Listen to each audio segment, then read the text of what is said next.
Thanks for join Global Tutorial Bernard Simamora, SSI, SIP, SH, MH, MM. Subscribe, like, and share. Selamat mengikuti. Mata kuliah pengantar ilmu hukum, PIH. Topik ke-50 dari 80 topik. Mazhab dalam ilmu hukum, bagian ketiga. Aliran hukum positivisme dan utilitarianisme. Lili Rasjidi, dalam bukunya, mengemukakan bahwa ajaran yang tidak mengakui adanya hukum di luar hukum positif disebut positivisme hukum. Penganutnya adalah positivis hukum. Inti ajaran itu adalah setiap hukum adanya positif, dibuat oleh manusia sebagai pemegang kekuasaan tertinggi di dalam masyarakat. Selanjutnya, aliran positivis menyatakan bahwa kaidah hukum itu hanya bersumber dari kekuasaan negara yang tertinggi, dan sumber itu hanyalah hukum positif yang terpisah dari kaidah sosial, bebas dari pengaruh politik, ekonomi, sosial dan budaya. Positivisme dibagi menjadi dua, positivisme mutlak dan positivisme moderat.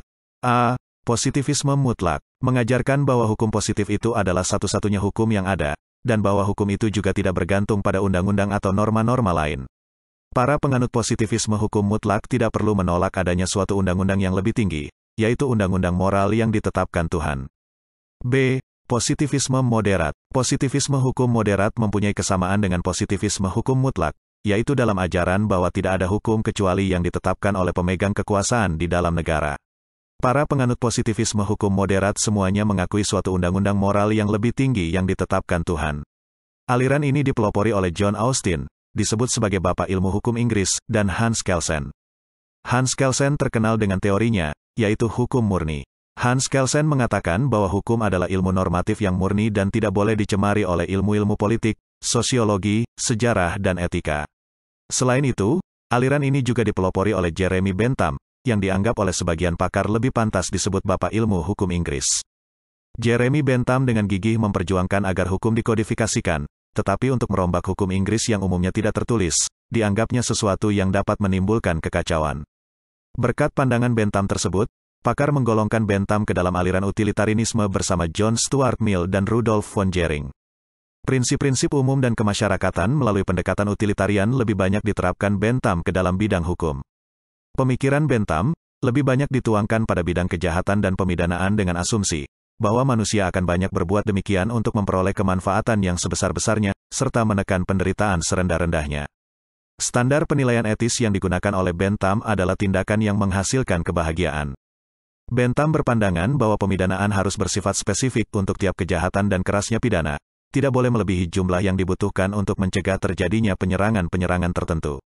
Artinya, pemidanaan hanya boleh diberikan apabila memberikan harapan untuk mencegah kejahatan yang lebih besar.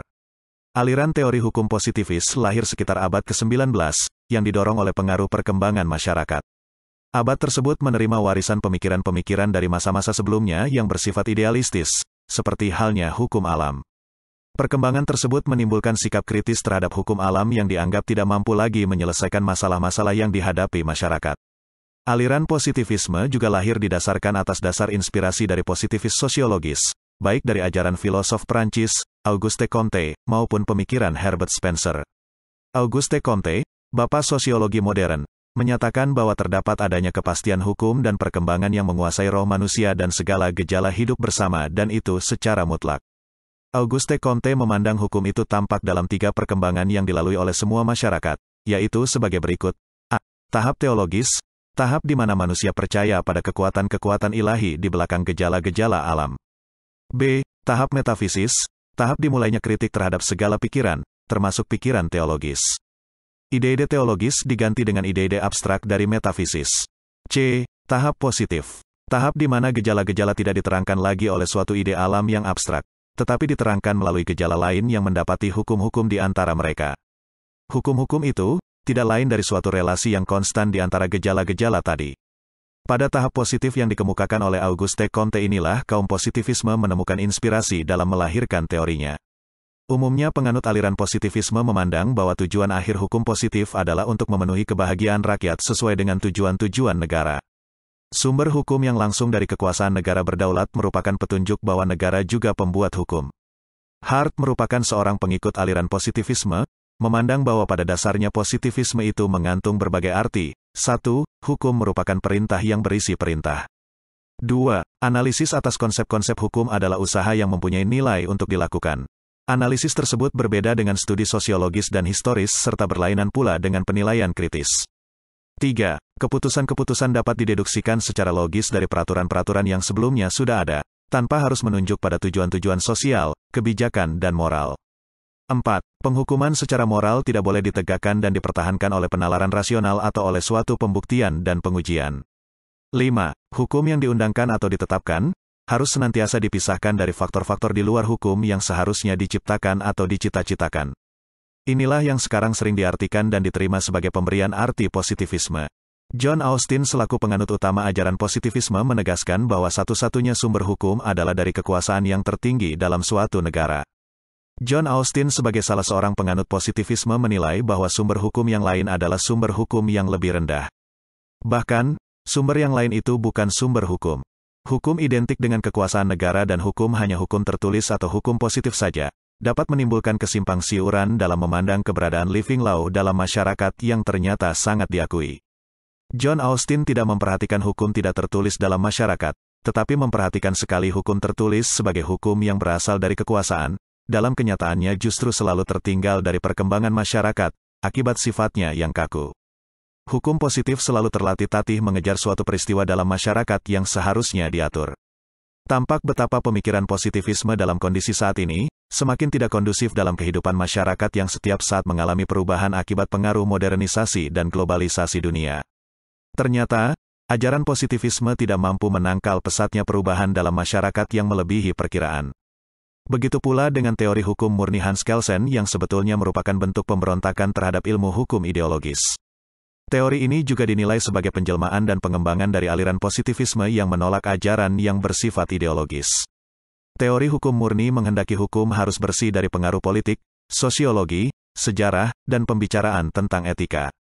Hans Kelsen menyatakan bahwa ilmu hukum adalah ilmu normatif yang semata-mata berada dalam dunia solen dengan ciri khas pada sifatnya yang hipotesis.